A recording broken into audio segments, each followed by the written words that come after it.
చెప్తున్నా నేను రైట్ 1,20,00,000 1,20,00,000 తీసుకొని ప్రాణం హరించినటువంటి రెయిన్బో హాస్పిటల్స్ ఇవాళ అదే డీటెయిల్స్ సంబంధించి మనం రిపోర్ట్ చేయడానికి వస్తే పైసలు తీసుకొని ₹1,00,00,000 వసూలు చేసినటువంటి హాస్పిటల్ ఇలా మనం రిపోర్ట్ చేద్దామని వస్తే మనమే చేస్తున్నటువంటి దాష్టికాన్ని దౌర్జన్యాన్ని మనం చూడొచ్చు. ఈ హాస్పిటల్లో తీసుకోవడం జరిగింది. మా మీడియా మిత్రులకు లోపలికి రానివ్వలేదు. ఎక్కడ దౌర్జన్యం అండి? ఇది ఎక్కడ ప్రజాస్వామ్యము? ఈ గుండాల రాజ్యమా? ఇది మా మీద భౌతిక దాడి చేస్తా ఉన్నారు. దయచేసి మీడియా లోపల పంపండి.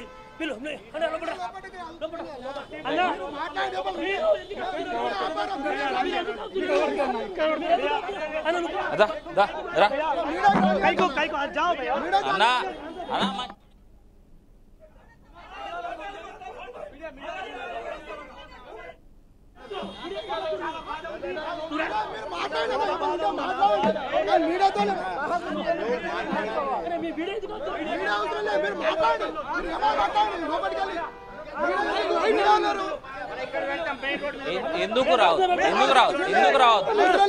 చెయ్యి జాగ్రత్త చెప్తున్నా అన్న, చెయ్యి జాగ్రత్త. గుండాలని రౌడీలను పెట్టుకొని దౌర్జన్యం చేస్తున్నారు. ఈ రోజు రెయిన్బో హాస్పిటల్ రౌడీలను ఉన్నారు. వీళ్ళు బయటికి వచ్చి గుండాగాలను తెప్పించి అందరినీ కొడతానే ఉన్నారు. వీళ్ళు చూడండి, వీళ్ళ దౌర్జన్యం చూడండి. వీళ్ళు దౌర్జన్యం చూడండి. ఇగో రెయిన్బో హాస్పిటల్ అనేది ఒక నకిలీ హాస్పిటల్. ఎందుకంటే మేడ్చల్ జిల్లాకు సంబంధించి ఒక గిరిజన యువకుడు 5 నెలల క్రితం ఇక్కడ జ్వరంతో జాయిన్ అవడం జరిగింది. వీళ్ళు చికిత్స పేరు మీద ₹1,20,00,000 దండుకుర్రు. ఆ బాబు చనిపోయిండు. ఆ వారం రోజుల క్రితం ఇక్కడ చనిపోయిండు. నేను వచ్చిన మేము మాట్లాడినాము మాట్లాడితే ₹1,20,00,000 ఏదైనా కట్టిండో ఆ డబ్బులను కూడా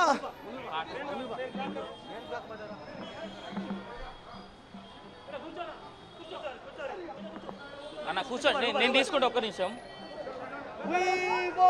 బీఆర్కే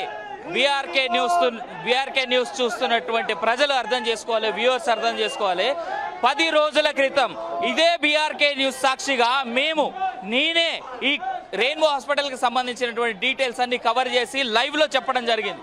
అలాంటిది ఆ పిల్లవాడు కేవలం వచ్చింది లివర్ ట్రాన్స్ప్లాంటేషన్ సర్జరీ కోసం వస్తే 3 నెలల పాటు హాస్పిటల్లో ఉంచుకొని 3 నెలలనే మనకు ఇంతకుముందు రిపోర్ట్ ఉండింది. ఇప్పుడు 5 నెలల పాటు ఆ పిల్లవాడు హాస్పిటల్లో ఉండి ట్రీట్మెంట్ల పేరుతో నానా హంగామా చేసి ₹1,50,00,000 వరకు డబ్బు వసూలు చేసి పాపం వాళ్ళకున్నటువంటి ఆ పేరెంట్స్ ఒక్కటే కాదు, ఆ పేరెంట్స్కి సంబంధించినటువంటి అందరు బంధువులకు సంబంధించినటువంటి ఆస్తులు కూడా అమ్మి మాకు ట్రీట్మెంట్ చేసి మా పిల్లవాడిని కాపాడండి అని చెప్పేసి వాళ్ళు వస్తే ఆ పిల్లవాడిని చంపివేసిందే కాకుండా ఇవాళ ఆ పిల్లవాడి పేరెంట్స్ని కొట్టినటువంటి ఘటన మనం చూసుకోవచ్చు. అంతేకాదు ఇందాక లైవ్లో మీరు చూశారు, కిరాయి గుండాలను పెట్టుకొని, కిరాయి రౌడీలను పెట్టుకొని, 100కి 1000కి వచ్చిన వాళ్ళని పెట్టుకొని ఆఖరికి మీడియా మీద కూడా చేతులు చేసుకున్నటువంటి దాష్టికానికి ఈ రెయిన్బో హాస్పిటల్ ఒడిగట్టింది ఇవాళ. దీనికి సాక్ష్యాధారాలే మన ఈ బీఆర్కేలో లైవ్లో చూస్తున్నటువంటి విజువల్స్. ఆఖరికి మీడియా మీద, ఈ మీడియా సాక్షిగా చెప్తా ఉన్నా, నేను జర్నలిస్ట్గా అయినప్పటి నుంచి ఇది మొదటిసారి అనుకుంటా మీడియా మీద కూడా చేతులు ఎత్తినటువంటి హాస్పిటల్స్. మాట్లాడదాం దీని గురించి. ఆ పేరెంట్స్ వాళ్ళు దేనికోసం ఫైట్ చేస్తూ ఉన్నారు, పేరెంట్స్ని ఎందుకు కొట్టిరు అనేటువంటి మాటలు ఆ పేరెంట్స్ మాటల్లోనే తెలుసుకుందాం. అన్నా రైట్, ఎవరైతే మృతుడున్నాడో ఆయనకు సంబంధించినటువంటి బంధువులు ఉన్నారు ఇక్కడ. అసలు వీళ్ళ మీద దాడి ఎవరు చేశారు, ఎందుకు చేశారు, వీళ్ళని ఎందుకు కొట్టడం జరిగింది, ఆఖరికి మీడియా మీద కూడా ఎందుకు చేశారు. ఇవాళ చూస్తా ఉన్నాం పోలీసులు కూడా వచ్చి పోలీసులు కూడా వచ్చి వీళ్ళని వెళ్ళిపోమంటా ఉన్నారు. అన్న ఒక్క నిమిషం ఆగండి, ఆగన్న సార్. సార్ సిఐ గారో ఎస్ఐ గారో నాకు తెలియదు. మీరు ఎందుకు ఎందుకు సార్ సార్ ఎందుకు వచ్చారు మీరు ఇక్కడ? ఎందుకు వచ్చారు మీరు ఇక్కడ? ఎందుకు వచ్చారు? ఏం ప్రాబ్లం సార్? మీడియాను కొడుతుంటే వీళ్ళు గుండాలీలు మీడియా మీద చేతులు చేసుకుంటే రాలేదు. మరి మీరు ఎందుకు సార్ వచ్చిర్రు? 1,50,00,000 వసూలు చేసి పిల్లాడిని 5 నెలలు హాస్పిటల్లో పెట్టుకొని చంపేసారు. మాట్లాడండి సార్, మీరు మాట్లాడాలి, మేము చూడాలి. మాట్లాడరు. మాకు డయల్ 100 వచ్చింది, ఆ పర్పస్. అవును, డయల్ 100 ఎవరికి న్యాయం చేయాలి? మీరు పోలీసులు ఎవరి కోసం వాదన వినాలి? మీరు సార్ న్యాయం వినండి, ఫస్ట్ న్యాయం ఎవరి వైపు ఉందో వినండి, తర్వాత మీరు యాక్షన్ తీసుకోండి. హాస్పిటల్ అర్థమైందా? హాస్పిటల్ కాబట్టి సార్ ఒక మాట సార్, ఒక మాట సార్. ఎస్ఐ గారు వీళ్ళని కొట్టిర్రు, ఆ విషయం మీకు తెలుసా? ఇక్కడ వచ్చిన ఈ పేరెంట్స్ ని కొట్టిర్రు. కేసు తర్వాత అంటే కాదు సార్, మీరు మాట్లాడాలి.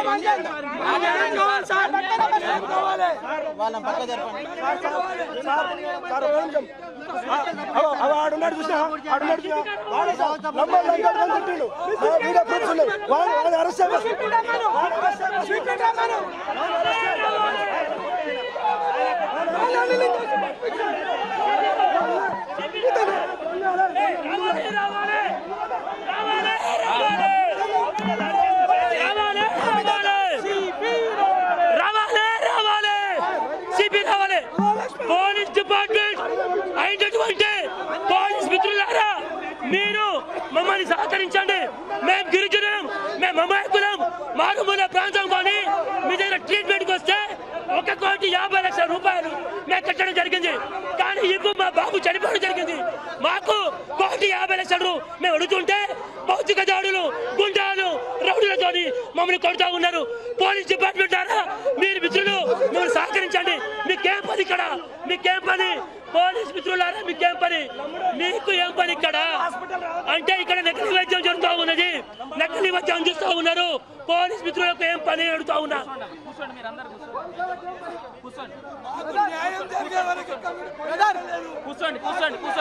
కూర్చోండి అన్న, ఖచ్చితంగా కూర్చోవాలి. నేను మన ఈ బీఆర్కే న్యూస్ కెమెరా సాక్షిగా చెప్తా ఉన్నా, నేను మీడియాను కొట్టిరంటే కొట్టలేదు, పోలీసులు వాదన చూపిస్తున్నారు కదా. దాన్ని ఇక్కడ ఫోకస్ చేయి. ఈడ పెట్టు. ఈడ కోసుకపోయిన ఈ ఘటన ఈడ ఉన్నటువంటి ఈ రౌడీ మూకలు ఈ దారుణానికి దోడికట్టిర్రు. హాస్పిటల్ల పేరుతో కార్పొరేట్ మాఫియా కంపెనీలు దూషిస్తూ, లంబాడి అనే కులాన్ని దూషిస్తూ, తన బ్రాహ్మణ, తన పేరు తెలియదు మాకు, కులాన్ని దూషిస్తూ మీకు ఏమి తెలియదు, మీ అన్ఎడ్యుకేటెడ్ అని చెప్పేసి తిట్టడం జరిగింది. కాబట్టి వాళ్ళపై చర్య తీసుకోవాలి. ఈ హాస్పిటల్ మూసే వరకు మేము ఇక్కడ న్యాయ పోరాటం చేస్తామని చెప్పేసి మేమందరికీ మేము మనవి చేసుకుంటున్నాం. కులం పేరుతోని, మతం పేరుతోని ఇక్కడ హాస్పిటల్ నడిపిస్తున్నాడు. కోట్లు దండుకొని గత 5 ఏళ్ల నుండి వాళ్ళు కోట్లు దండుకొని ఈ రోజు మాకు శవాన్ని ఇవ్వడం జరిగింది. న్యాయం కోసం వస్తే రౌడీ మూకాలను పెట్టి కులాన్ని దూషిస్తూ వాళ్ళు కొట్టడం జరుగుతుంది ఇక్కడ. దయచేసి మాకు న్యాయం కావాలి, మాకు న్యాయ పోరాటం చేస్తున్నాం, మాకు ఈ పోలీసు వాళ్ళు కూడా సహకరించాలి అని చెప్పేసి మేము మీకు వినవించుకుంటున్నాం. మీడియా వాళ్ళు వస్తే మీడియా వాళ్ళపై కూడా చేసుకోవడం జరుగుతుంది. ఇది ఎక్కడ సమాజం? రాజ్యాంగంలో ఎక్కడ రాసింది ఇది? ఇక్కడ ఉన్న మేనేజ్మెంట్ రాకేష్, ప్రశాంత్ డాక్టర్ రాలేకపోతే అన్ఎడ్యుకేటెడా? డాక్టర్ కాకపోతే మానేయాలి, కానీ అమాయక ప్రజల ప్రాణాలు ఎందుకు తీస్తున్నారు అని చెప్పేసి మేము ప్రశ్నించడం జరుగుతుంది ఇక్కడ. దయచేసి మాకు న్యాయం కావాలని చెప్పేసి పోరాడుతున్నాం. రైట్. ఇది ఇక్కడ ఉన్నటువంటి ప్రజలు ఎవరైతే ఉన్నారో, ఎవరైతే కుర్రాడిని కోల్పోయినటువంటి కుటుంబం ఉందో, 1,50,00,000 మళ్ళోసారి నేను గుర్తు చేస్తా ఉన్నా, ఇక్కడ మీడియా మీద కూడా దాడి జరిగితే పోలీసులు వచ్చేసి మాకు డయల్ 100కి ఫోన్ వచ్చింది కాబట్టి మేము వచ్చినాం అనేటువంటి మాట్లాడుతూ ఉన్నారు. పోలీస్ శాఖ వారు, డీజీపీ గారు, అయ్యా సిపి గారు, సిబి ఆనంద్ సార్, మీ కల్లా కనబడతలేదా జరుగుతున్నటువంటి దాడులు ఏంటి అనేటువంటిది? రేవంత్ రెడ్డి గారు సీఎం అయినప్పటి నుంచి హాస్పిటల్స్ మీద మేము తగిన చర్యలు తీసుకుంటామన్నారు. కానీ అయినప్పటికీ ఇప్పటికీ ఏ రకమైనటువంటి చర్యలు ఉన్నాయి? ఇదా 1,50,00,000 కట్టిన తర్వాత పిల్లవాడి ప్రాణాన్ని కోల్పోయిన కుటుంబం వచ్చి ఇవాళ ఇక్కడ మాట్లాడుతూ ఉంటే ప్రాణాన్ని హరించేసినటువంటి హాస్పిటల్ ఏదైతే ఉందో ఉల్టా ఆ ఎవరైతే బాధితులు ఉన్నారో వాళ్ళ మీదకే చేతులు కాళ్ళు దాటి దౌర్జన్యానికి దాటిపడతారా? ఇదా చేస్తా ఉన్నది హాస్పిటల్స్ చేస్తున్నటువంటి. 1,50,00,000 రూపాయలు రెయిన్బో హాస్పిటల్ కట్టడం జరిగింది. మా బాబును చంపేశారు. ఇక్కడ 1,50,00,000 బిల్లు రూపాయలు ఇక్కడ చూడండి మిత్రులారా, మీరు ఇక్కడ రౌడీ ముక్కలు, గుండాలు, రౌడీలు, చెంచాగాళ్ళు ఒక లంబాడోని పట్టుకొని మా మీద భౌతిక దాడి చేస్తా ఉన్నారు. ప్రజాస్వామ్యమా ఇది? గుండా పాలన. రేవంత్ రెడ్డి గారిని మేము సలహిస్తా ఉన్నాం ఈరోజు. అయ్యా రేవంత్ రెడ్డి గారు, సీఎం గారు, మీరంటే మా గౌరవం ఉంది, కానీ ఇక్కడ వేలాది మంది గుండెలను పెట్టుకొని మీడియా మిత్రుల లోపల రానియకుండా వాళ్ళ మీద కూడా భౌతిక దాడి చేయడం జరుగుతూ ఉంది. ఇది ఎంతవరకు ప్రశ్నించడము, ఎంతవరకు ప్రజాస్వామ్యం అని చెప్పేసి మెడుతా ఉన్నాం. రైట్. ఇక్కడ ఈయన ఎవరైతే బంధువు ఉన్నారో ఆయన చూపిస్తున్నటువంటి ఈ పేపర్ ప్రకారం ఏనాడు ఎన్ని వేల రూపాయలు, ఎన్ని లక్షల రూపాయలు వీరు ఆనాడు పిల్లవాడి ట్రీట్మెంట్ కోసం హాస్పిటల్లో బిల్స్ కట్టారనేటువంటిది. ప్రతిరోజు వాళ్ళు కట్టినటువంటి బిల్లు రాసి పెట్టుకుంటానే ఉన్నాడు. 15,000 రూపాయలతో మొదలైనటువంటి ట్రీట్మెంట్ 22వ తారీఖు 4వ నెల 2024 15,000 రూపాయలతో మొదలైనటువంటి ట్రీట్మెంట్ 1,50,000 రూపాయల వరకు కొనసాగిందంటే, 1,50,00,000 రూపాయల వరకు కొనసాగిందంటే వీళ్ళు ప్రజల నుంచి డబ్బు వసూలు చేస్తున్నారా లేదా వాళ్ళ రక్తం దాగి బతుకుతూ ఉన్నాయి హాస్పిటల్స్ అనేటువంటిది చెప్పాల్సినటువంటి సమాధానం ఉంది. పైసలు తిన్నారు, కోటినారా? మాకు పైసలన్నా ఇవ్వాలి, మా పోరానికన్నా ఇవ్వాలి. ఇప్పుడు మీ కొడుకు అవుతాడమ్మా? కొడుకే చేసిరు ఈ హాస్పిటల్ వాళ్ళు నడుచుకుంటూ వచ్చి ఎత్తుకోరాలే, సంకల బట్టి ఎత్తుకోరాలే. మేము చిన్న పిల్లగాడేం కాడు, 14 ఏళ్ళ పిల్లగాడు. తీసుకురామని లేకపోతే న్యాయం చేయమను, మాకు కావాలి న్యాయము.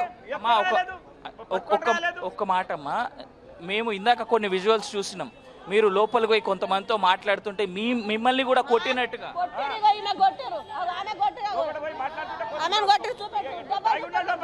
రైట్. ఒక్క మాట అమ్మా, ఇందాక కొన్ని విజువల్స్ మేము చూడడం జరిగింది.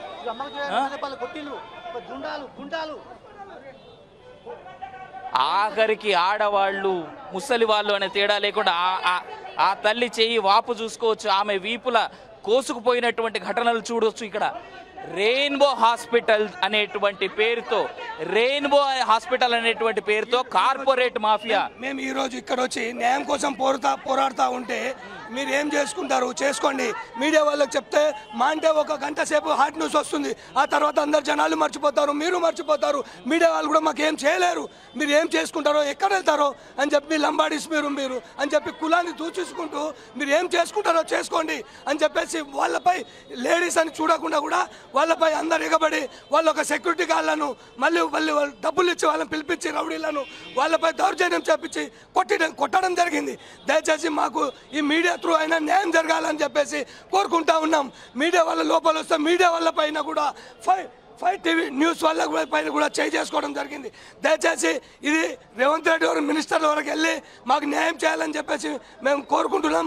దయచేసి మీరు దీనికి ముందుకు తీసుకెళ్లాలని చెప్పేసి మీడియా వాళ్ళని కూడా మేము కోరుకుంటా ఉన్నాం. ఇక్కడ జరుగుతున్నటువంటి ఘటనని మనం క్లియర్గా ఎక్స్ప్లెయిన్ కూడా చెయ్యొచ్చు.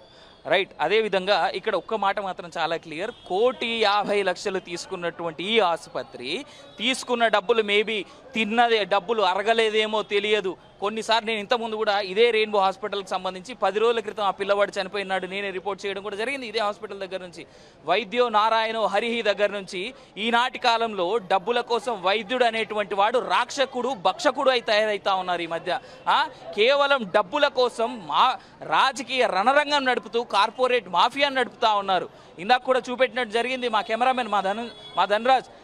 మీడియా మేము ఎప్పుడైతే గేట్ దగ్గరకు వచ్చి ఈ మృతుడి బంధువులు ఎవరైతే మమ్మల్ని లోపలికి రమ్మన్నారో ఆ టైంలో వాళ్ళు చేసినటువంటి దాన్ని మీరు చూసి కూడా ఉండొచ్చు గాక. ఇప్పటికి కూడా కేవలం బంధువులపైనే అంటే కాదు, మీడియా పైన కూడా దాష్టికంగా మీడియా పైన కూడా చేతులెత్తి మాట్లాడినటువంటి సంఘటన మనం చూద్దాం. పోలీసు శాఖ వారు ఇక్కడే ఉన్నారు. మరి డయల్ 100కి కాల్ వచ్చింది మాకు, కాబట్టి మేము లా అండ్ ఆర్డర్ కంట్రోల్ చేయడానికి వచ్చినాం అనేటువంటి మాట వాళ్ళు మాట్లాడుతూ ఉన్నారు. మరి ఇంత దాడి జరిగింది, మరి వీళ్ళ గురించి మాత్రం మాట్లాడడానికి లేదు. అన్ని టీవీ ఛానల్లో ఇవాళ విజువల్స్ ప్లే అవుతా ఉన్నాయి. లోపల ఉన్నటువంటి బంధువులు హాస్పిటల్ మేనేజ్మెంట్తో మాట్లాడడానికి వెళ్ళినప్పుడు వాళ్ళందరినీ కొట్టినటువంటి ఘటనలు. మరి దానికి సంబంధించి ఎందుకు సుమోటోగా పోలీసులు ఇప్పటివరకు చర్యలు తీసుకోలేదా అనేటువంటి దానికి సమాధానం పోలీస్ శాఖ వారే చెప్పాలి. పోలీసులు ఎవరి కోసం పనిచేస్తూ ఉన్నారు? ప్రజల కోసం పనిచేస్తూ ఉన్నారా, లేదంటే ఇలాంటి కార్పొరేట్ మాఫియాలకు పనిచేస్తూ ఉన్నాయా అనేటువంటి దానికి సమాధానం ఖచ్చితంగా పోలీసు వాళ్ళే చెప్పాలి. ఇంత జరుగుతూ ఉంది, ఇది మొదటి రోజు కాదు. మా పిల్లవాడి ప్రాణాలు తీస్తారు, మరి మాకు ఏ రకమైనటువంటి కాంపన్సేషన్ ఇస్తారా అని చెప్పేసి వాళ్ళు వచ్చి మాట్లాడేందుకు ప్రయత్నం చేస్తే వాళ్ళని రౌడీ మూకల్ని పెట్టి కిరాయి గూండాలను పెట్టి కొట్టించినటువంటి ఘటన ఇది. ఇలాంటివా హాస్పిటల్స్ అంటే? రేవంత్ రెడ్డి ఆనాడు మీరేం మాట ఇచ్చారు? సీఎం అవ్వకముందు కార్పొరేట్ మాఫియాని ఎండగడతా నేను, కార్పొరేట్ మాఫియాని వదలగొడతా నేను అనేటువంటి మాట మీరు ఆనాడు ఇచ్చిండ్రే ఎలక్షన్ల టైంలో. ఇవాళ ఏం పోయింది మరి మీ మాఫియా? మీరు ఇచ్చినటువంటి మాట కనీసం మీరైనా గుర్తు చేసుకునేటువంటి అవసరం లేదా మీకు? ఇలా లా అండ్ ఆర్డర్ మంత్రిగా ఎవరున్నారు? మీరే కదా ఉన్నది. సీఎం చేతుల్లోనే లా అండ్ ఆర్డర్ ఉన్నది. మరి ఇన్ని జరుగుతూ ఉన్నాయి, ఎందుకు మీరు స్పందిస్తలేరు? ఉన్నారు కదా మీ మంత్రిత్వ శాఖలని, మీ మంత్రులకు కూడా కొన్ని హాస్పిటల్స్ ఉన్నాయి కదా, హాస్పిటల్లో వాళ్ళకి పార్ట్నర్షిప్లు ఉన్నాయి కదా. ఇక్కడ నుంచి ఎంత దూరం పోవాలి? ఆఖరికి వాళ్ళ దగ్గర డబ్బులు తీసుకున్న రోజులన్నీ మంచిగానే ఉన్నాయి. ఇలా డబ్బులు తీసుకొని ఇలా డబ్బులు అడగడానికి వస్తే మాత్రం వాళ్ళని లంబడోళ్ళు అని చెప్పేసి దూషిస్తారా వాళ్ళని? అంటే ఇవాళ వాళ్ళ కాస్ట్ కానీ, రిలీజియన్ కానీ, కమ్యూనిటీ కానీ గుర్తొచ్చిందా ఈ హాస్పిటల్కి? ఇన్ని రోజులు ఏమైంది వీళ్ళ కాస్ట్, కమ్యూనిటీ? వాళ్ళ దగ్గర 1,50,00,000 రూపాయలు తీసుకున్నప్పుడు గుర్తురాని వాళ్ళ కమ్యూనిటీ ఇవాళ గుర్తొచ్చిందా? వాళ్ళు న్యాయం చేయమని ఈ హాస్పిటల్కి వచ్చి అడుగుతూ ఉంటే 1,50,00,000 తిన్నప్పుడు వీళ్ళ కమ్యూనిటీ లంబాడీస్ అని వీళ్ళు గుర్తు రాలేదా? 1,50,00,000 తిన్నప్పుడు వీళ్ళు ఎస్టీలను గుర్తు రాలేదా?